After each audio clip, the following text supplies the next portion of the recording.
Hello, my name is Jay Holcy from FM 90.7 WVAS, the voice of Alabama State University. And today I have the pleasure of having a chance to talk to an ASU grad who bleeds black and gold through and through. His name is James PJ Spraggins, and we're here to talk to him today about his career as well as his current CD or current single that he has out now, Bounce Back. PJ, what's going on, my brother? Man, all is well, all is well. How about yourself? It's great, it's great. Yeah. So you're a journeyman of sorts, I can say, when it comes down to what you do. I mean, you've been doing a lot of stuff, not only for yourself, but you've been working with different artists. Every time when I get a chance to come to Birmingham, to come to the Perfect Note, I always see you working out, man. You just stay on the go. You stay busy all the time. I try to. Being a professional musician, full-time, you have to wear a lot of different hats. And these days it's more than just playing an instrument. If you're independent like I am, you have to market, you have to promote, you gotta handle the business, you gotta do all that stuff. So I try to stay busy when I can. So, and that also applies to how you call yourself timekeeper. Right? Yeah. Yes, sir. That comes from being that I'm a drummer. Drummer's job is to keep time for the band. And, if you got good time, the band will sound good. If the drummer's intact, the band will sound good. So I try to, maintain that, keeping good time and not trying to do too much while I'm playing, because I want to make the whole band sound good. Awesome. So Time to Heal was your last release. Yes. And so how did that go? How did that campaign go? It went very well. Time to Heal came out in 2015, and it was basically music that I composed while my wife and I went through a transplant. A lot of people saw what we went through and followed it, so that music was basically birthed from that whole experience. So it went very well. I had a single that was released from that album called Downtime, and I did really well on jazz radio, still being played thanks to you folks at WVAS. I appreciate that, as well as my other music from my other 2 previous CDs. But it was a very good campaign. And of course, as you mentioned, your wife Tracy, you were talking about the experience that you all had when you went through the kidney transplant. Yes. Where, of course, she's a part of you and you're a part of her. Yeah. And I got to tell you, that was a very emotional run, I'm sure, when it came down to it. It was. We both went through a lot of emotions, rightfully so, because it was a big deal. And when it happened, one of the reasons why really the main reason why we wanted to put it out there is because we didn't see a whole lot of African American people going through that, or they had gone through that. So when we were doing our research, didn't see that a whole lot. So the main reason for us putting our story out there like that was to provide information for other people that may be going through that, in the future, that they can look back and see, hey, somebody that looks like me did that or went through that, so they could, get some support based on that. Awesome.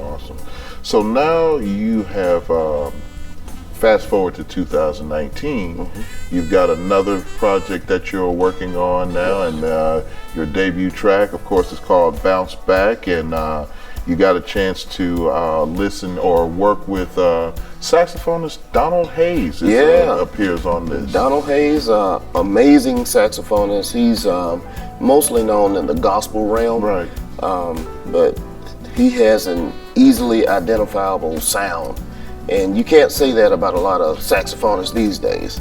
It's a lot of people playing saxophones, and a lot of them sound the same.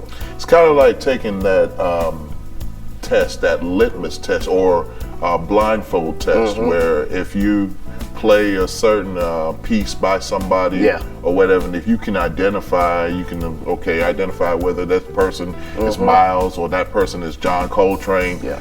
It's just like you said, he definitely has a unique sound of his own. Oh yeah, oh yeah. One of those. Let's see. He's one that I can easily tell who it is. Kirk Whalum is another one. David Sanborn. Yes. It's really only a few. After maybe 5, then it starts getting blurred to me. Right. Yeah, but Donald Hayes, he did an amazing job on that. I worked with him twice. Not to cut you off, but I was just going to ask you, how did that collaboration take place? Oh yeah. So there's a place in Birmingham, well, right outside of Birmingham, called Perfect Note, and jazz artists come there on a weekly basis and play. And when they come, they don't all the time have the budget to bring in their own band. Right. So I get called, or some other drummers, other musicians in the area get called to play.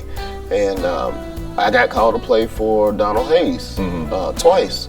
Okay. And we hit it off every time we played together. And I was like, man, I would love to get him on one of my songs. So I just reached out to him, and he did it. I'm glad he did. That's awesome. That is really awesome. And of course, it does sound great. And thank you, sir. And we got a chance to debut it today. Yes. On WVAS, and we'll definitely be reporting it as an ad next week. Hey, thank you very much, man. Thank you for all that you do with independent music and music in general. We really appreciate it. Absolutely, and that's one of the things that we at WVAS try to do. We try to make sure that when it comes down to independent artists, local, regional, we always try to emphasize on trying to get the best that we can get when it comes down to playing artists like PJ. So, for those of you out there that are looking for some great stuff to, add to your musical collection, check out James PJ Spraggins. Yeah, thank you very much. Website is www.jamespjspraggins.com, and I also have my own Pandora channel. Just go to Pandora, type in my name, and under new artists, and add my stuff. I really appreciate it. So let me ask you this now: when it comes down to your project, when can we expect to see that? We can expect to see it out the fall of this year, 2019.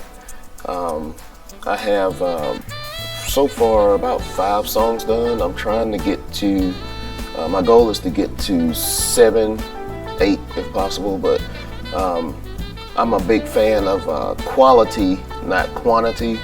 You can have a whole bunch of songs on a CD, but only 2 may be good. But I want to have about 7 or 8 really good ones to get out to the people. And that's what's rather unique about, artists like yourself, especially that come from the Birmingham area. I mean, between you, Kim Scott, Eric Essex, you guys, whenever y'all put out material, y'all not putting out like 15, 20 songs on one CD, which is great, because it makes my job easier to at least try to see exactly what, I would like to, put out there on the air for the play. I mean, that does make a lot of sense. Oh, good deal. Quantity over quality. Yes, sir. Yes, sir, indeed. And you spoke about Eric Essex and Kim Scott. I have the opportunity to play regularly with both of those artists, and they are great people, amazing people to work with, and it's always a pleasure. Well, I come up with the acronym BMM for you guys, which stands for the Birmingham Music Mafia. Because, you all come out with some great material all the time. And of course, when we were talking about Kim, Kim has been extraordinary. I mean, her release is coming out on Friday. Yes, we're looking forward to that too. And her debut single went #1 so right before the actual full piece came out. So that says a whole lot about what you guys are doing up there, putting out some great stuff. Trying to stay with it and keep on putting out quality music. That's what it's all about, putting out quality material. So I'd like to add this question to the repertoire. When it comes down to you being an Alabama State University grad, what kind of advice do you have for people or students who are majoring in music? What I would tell them is to learn about the business side of it. Learn about the business. Making music is fun, and you also want to learn all you can about your craft, whatever instrument you play. Learn all you can about it. Study other great musicians. But when you getting into the business of it, learn the business. I would actually encourage them to have a minor in business, because it's very important. It's music business. It's a little bit of music, but there's a whole lot of business behind of it. So I would definitely encourage them to learn as much as they can about the business aspect when it comes to writing your own material, owning your own copyrights, all that stuff. How to market yourself. It's just a whole lot to learn about it. But if you're serious about it, you're going to do it. Great, great. Well, of course, as I mentioned earlier, James PJ Spraggins, Bounce Back. This is the CD that you all need, or the single that's currently out now. And PJ, you can find this on it's online. Everywhere. It's iTunes, Apple Music, which is Apple's streaming service. It's on Spotify. It's probably already on Pandora, but anywhere you can download your music, you can get it. Or you can get it from my website, as well as all of my other music. If you still like buying CDs, anything that's bought from my website, I sign and ship it myself. www.jamespjspraggins.com. And thank you. Well, PJ, thank you so much for coming out today. Take time out of your busy schedule to come and talk with us. Yes, sir. And we wish you nothing but the best. And we hope to also get that full project very soon as you well. will be the first to get it. Okay, that sounds great. That's what I like to hear. Thank you, Jay. Thank you so much. Yes, sir.